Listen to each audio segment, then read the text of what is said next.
Yes, yes, yes. Hooray! If you are from the southeast of Nigeria, I want you to start rejoicing right now. This is the way as Kanu elders has dragged the Attorney General of the Federation as well as the National Assembly to court over Biafra agitation. You'll be wondering, why are you so full of smile? Yes, brother, this is something good that is coming. So you must say, hooray! Now, brother man, I would like you to give me your listening ear because something good is on the corner. Now, the Elders Forum from Kano State are now talking.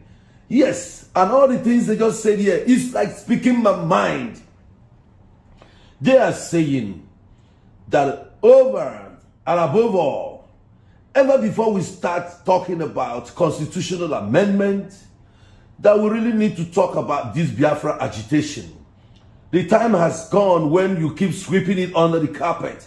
It will make so much sense if the people of Nigeria will come together and then facilitate these whole things of making sure that the people of Biafra determines their future through referendum, if they want to still continue with Nigeria or if they don't want to. So it's the issue of where do you want to be. So before we start talking about constitutional amendment, that Nigerians need to do this. Now, you know that the IPOB leader who is called Mazi Nnamdi Kanu has been fighting for this over the years, not just from 2015, but ever before 2015. And let me still take you back a bit, that ever before the emergence of indigenous people of Biafra, don't forget about the movement of actualization of sovereign state of Biafra that was led by the leader, Chief Raf Owazurike. And then, what was the agenda? Same issue of Biafra restoration, or you could say self-determination, or you could say secession of Biafra from Federal Republic of Nigeria. Now, ever before you talk about Raf Owazurike, how about 1967-70, during the time of late Colonel Chukwu Emeka Odumegwu Ojukwu? And what was the cause then? Still this whole issue of Biafra agitation and Biafra secession from Federal Republic of Nigeria. So today, I want to give you this news in detail because it's coming from your reliable source anyway. You, of course, know that this channel, this is where we give you a news that is reliable. It's not just hearsay or what. So here, I have the caption that says, Kanu elders drag National Assembly and Attorney General of the Federation to court over Biafra agitation. So I'm going to give you this news in details. I would like you to follow me right now. So it says that the agitation for self-determination by some groups in Nigeria has taken a new dimension as the Federal High Court in Abuja has been asked to compel the Senate President and Speaker of the House of Representatives to hasten the exit of the Southeast before concluding ongoing amendment to the country's constitution. The request for court order to compel hastening of Southeast exit from Nigeria formed one of the three prayers sought in a suit marked FHC/ABJ, that's Abuja/CS 538/2021, instituted by a group of elders and politicians from Kano State.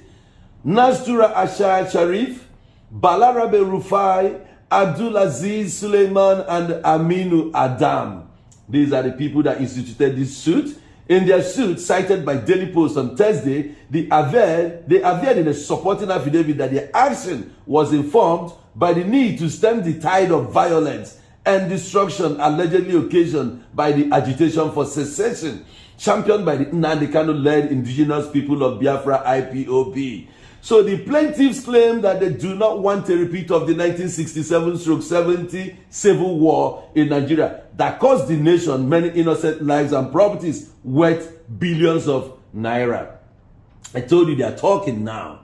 They are talking. We need to avoid the reoccurrence of that, even to think of it. So what these people are saying now is what I have been saying. So they all exactly said my mind. So here, listed as defendants in the suit are the Attorney General of the Federation, the Senate President, the Speaker of the House of Representatives, and the National Assembly. These are the four people. So, the plaintiffs prayed the court for the following reliefs. 1. I want you to follow now.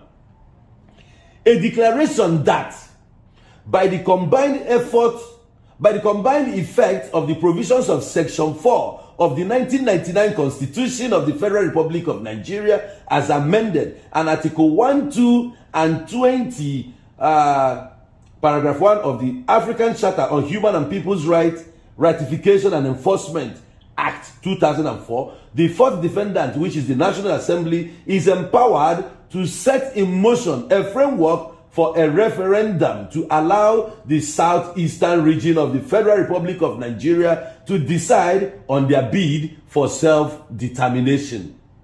Secondly, a declaration that in view of the provisions of Articles 1, 2, 4, 14, and 20, Paragraph 1 of the African Charter on Human and People's Rights, Ratification and Enforcement Act 2004, the second and third defendants, which are the Senate President and House of Reps Speaker, have the power to call for a joint session of both chambers of the fourth defendant to deliberate on the agitation for self-determination by the southeastern states of the Federal Republic of Nigeria. Thirdly, an order directing the second, third, and fourth defendants to provide a framework that will pave the way for the self-determination of the southeastern states so as to leave the geographical entity called Nigeria before any further step is taken to further amend the Constitution of the Federal Republic of Nigeria. The first plaintiff in the suit, Sharif, stated in the supporting affidavit he deposed to that IPOB founded by Nnamdi Kanu, has been agitating for self-determination by way of creation of the independent state of Biafra away from the Federal Republic of Nigeria. The agitation of the IPOB have been going on for about a decade, despite their proscription by the Federal Government of Nigeria about 3 years ago. Even before the emergence of the indigenous people of Biafra IPOB, there was a group at the southeastern part of Nigeria known as the Movement for the Actualization of the Sovereign State of Biafra, MAZOB, under the leadership of Shifraf Owazurike. Then the main objective of the group, mentioned in the immediately preceding paragraph, is also the creation of the independent state of Biafra away from the Federal Republic of Nigeria. Long before the emergence of the indigenous people of Biafra IPOB and the movement of the actualization of the peoples of the sovereign state of Biafra MAZOB, there was a move by the people of the southeastern part of Nigeria, formerly Eastern region, led by the late Colonel Odumegwu Ojukwu, to secede from the Federal Republic of Nigeria. The secession attempt by the people of the then Eastern region under the leadership of the late Colonel Ojukwu was directly responsible for the first Nigerian civil war between 1967 and 1970. So the said civil war had claimed many innocent lives from both sides of the divide, as well as destruction of properties worth billions of naira, which was detrimental to the growth and development of the Federal Republic of Nigeria. The lessons of the Civil War. So he's saying here that the lessons of the Civil War have faded in the minds of many Nigerians, and a repeat of the carnage of the Civil War is not necessary going forward. The IPOB's agitation for self-determination has turned violent against both the people of the Southeast, who are against the agitations, and other Nigerians carrying out their lawful businesses within the southeastern states of the Federal Republic of Nigeria. Now, the IPOB, through its militant arm, Eastern Security Network, ESN, is responsible for the killings, expulsions, and destruction of properties of other Nigerians not belonging to the Igbo tribe. Resolving with finality the existential question of self-determination of any part of Nigeria is now more urgent, imperative, and prevails over and above the issue of amending the Constitution of the Federal Republic of Nigeria. So the Constitution of the Federal Republic of Nigeria can be further amended at any time after the question of self-determination must have been resolved by Nigerians. So the Chief Judge of the Federal High Court, Justice John Tosho, has assigned the case to Justice Inyan Eden equo and has been fixed for November 1, 2021 for hearing. So, my people of Biafra, these elders from the Kano state who instituted this suit, I think, and above all, what they said is what exactly everybody from the southeastern part of Nigeria wants to hear. And this is a very good news, if only that the rest of the country will adopt this. And then we pray the court to hasten everything up so that the National Assembly, the Senate President, and the Speaker of the House of Representatives will stand up and help us do this, because we really want this referendum to take place. This agitation has lingered for too long, from the time of late Colonel Chukwuemeka Odumegwu Ojukwu from 1967 that ended in a bloody civil war of 1970 ending. Then, as if that is not enough, in 1999 again we saw the emergence of Mazor, which is Movement for Actualization of Sovereign State of Biafra, towards regaining and again seceding from Nigeria the second time. That is to show you clearly that Nigeria and then the Biafra cannot be together. So instead of wasting lives, instead of fighting, instead of this ethnic bigotry, instead of nepotism, instead of hating on each other, it is dragging Nigeria backwards. So I think that if something was done, there wouldn't have been the emergence of IPOB led by Mazi Nnamdi Kanu. And this will continue to linger until something is done. So I think the time is now. Instead of talking about constitutional amendment, that the people of Nigeria should come together and help to conduct the referendum for everyone to determine for themselves where they want to be, so we won't have any cause to fight each other.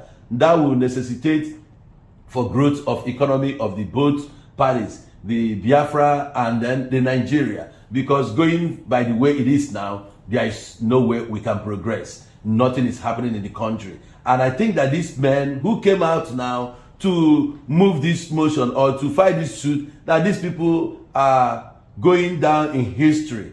History will always remember them, because they have shown that they are men of peace. They have shown that they are not going to be in a place where the seed of discord is being sown, like other politicians who would see the truth and bury it on the ground, instead of coming out to iron out the problems so that we will toe the path of peace. And then there is a need for a peaceful cohabitation, like one country living on this side and the other country living on the other side, which will bring about development, because we will always grow side by side. So this is the news, and I tell you before we started that it's a very, very good and a wonderful welcomed news. So I am going to bring you more after this, but then your voice is still needed. Your own contribution is needed, as well as your idea. You can always comment on the comment section. Let us know what you think about this.